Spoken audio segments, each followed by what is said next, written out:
Bonjour. Aujourd'hui, on plonge dans un sujet qui interpelle les microplastiques dans nos bouteilles d'eau en France. Bonjour. Oui, un sujet d'actualité basé notamment sur une étude d'Agir pour l'environnement, mais aussi des rapports OMS, WWF. Exactement. On va essayer de décortiquer un peu tout ça, les résultats, le contexte plus large et les questions de santé, quoi. Alors, cette étude d'Agir pour l'environnement de juillet 2022, elle a eu un certain écho. Ah oui. Qu'est-ce qu'elle disait en gros?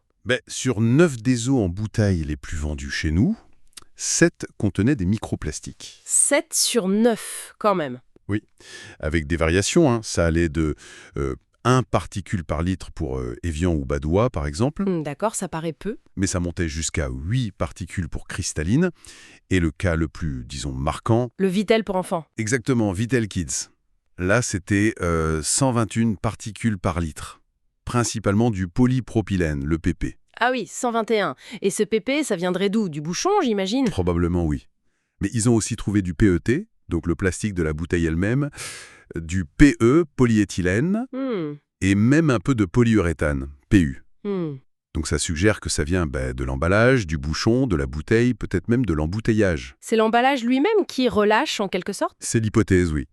Il y avait quand même 2 exceptions notables dans l'étude, Volvic et une eau Carrefour. D'accord. Mais la tendance générale? La tendance est là, oui.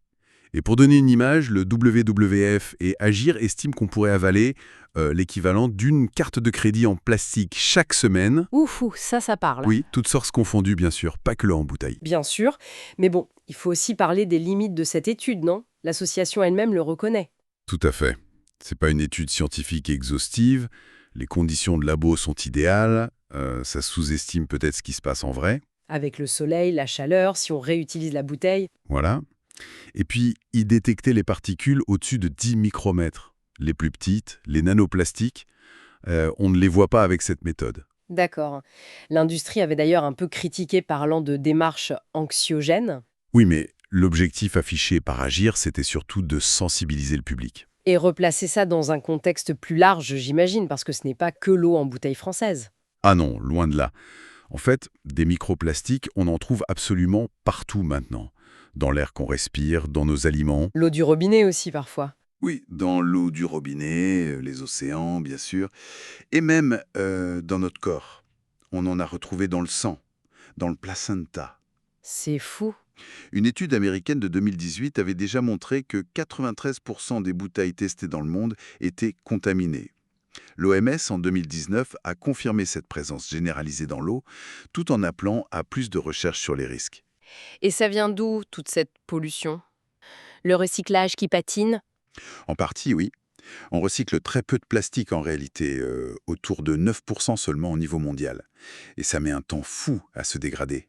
Donc cette omniprésence est là. La question qui vient tout de suite, c'est quels sont les risques pour la santé? Qu'est-ce qu'on sait? Alors, c'est là que ça devient complexe. L'attention se porte moins sur les particules elles-mêmes, pour l'instant, que sur les substances chimiques qu'elles contiennent ou qu'elles peuvent relâcher. Comme quoi, par exemple? Pour le PIT des bouteilles, il y a l'antimoine. C'est utilisé dans la fabrication. Il est classé cancérogène possible. Ah oui. Et il peut migrer dans l'eau, surtout si la bouteille est chauffée, genre au-dessus de 30 degrés, ou si l'eau reste stockée longtemps. D'accord. Et il y a d'autres substances préoccupantes. On entend souvent parler de perturbateurs endocriniens. Exactement, les fameux PE. Certaines sources mentionnent le bisphénol A, BPA, même s'il est moins utilisé maintenant dans les bouteilles. Ou les phtalates, qu'on trouve dans divers plastiques. Et ces perturbateurs endocriniens, ils agissent comment exactement? C'est ça qui est particulier, non? Oui, tout à fait. Le problème, c'est qu'ils peuvent perturber notre système hormonal en imitant ou en bloquant nos propres hormones. Et ça, même à de très faibles doses. Ah, c'est pas la dose qui fait le poison, classiquement? Pas toujours. Avec les PE, on observe des effets dits non monotones. Parfois, une faible dose a plus d'effet qu'une dose plus élevée. Du coup, c'est très difficile de définir un seuil en dessous duquel il n'y aurait aucun risque. Il n'y a pas vraiment de dose sûre garantie. D'accord, c'est complexe. Et quels types de risques sont évoqués, même si c'est avec prudence? Les études, souvent sur animaux ou in vitro, suggèrent des liens potentiels avec des problèmes de reproduction, de métabolisme, obésité, diabète ou de développement neurologique. D'accord. Mais attention, hein, l'OMS et même Agir insistent. On manque encore de preuves solides sur l'impact direct de l'ingestion des particules de microplastique sur la santé humaine. L'inquiétude actuelle porte plus sur l'exposition chronique aux produits chimiques associés à ces plastiques. On est encore dans une zone d'incertitude en somme, et la réglementation, elle suit. Ça avance, mais lentement.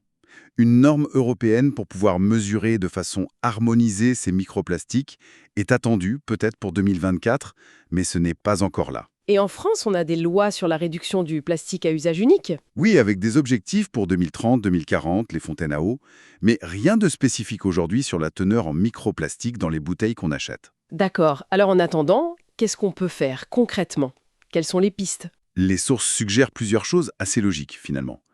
Privilégier l'eau du robinet. Quitte à la filtrer si on n'aime pas le goût ou s'il y a du chlore. Voilà, une carafe filtrante par exemple. Utiliser des gourdes réutilisables, idéalement en verre ou en inox plutôt qu'en plastique. Utiliser trop longtemps, surtout si la boisson est acide ou si elle reste longtemps dedans. Et puis, soutenir le retour de la consigne pour réemploi, notamment pour le verre. Ok. Donc pour résumer, on trouve bien des microplastiques dans pas mal d'eau en bouteille testées en France. C'est un signe d'une pollution plastique beaucoup plus large. Et les inquiétudes pour la santé se concentrent sur les composants chimiques, comme les perturbateurs endocriniens, même si l'impact direct des particules elles-mêmes reste à prouver. C'est une bonne synthèse. Oui. Et peut-être pour finir, une petite phrase qui fait réfléchir de Nathalie Gontard, une chercheuse de l'INRA. Elle dit « Le plastique se dégrade inexorablement et il commence à se dégrader avant même que nous ayons commencé à consommer l'eau. » Mhm.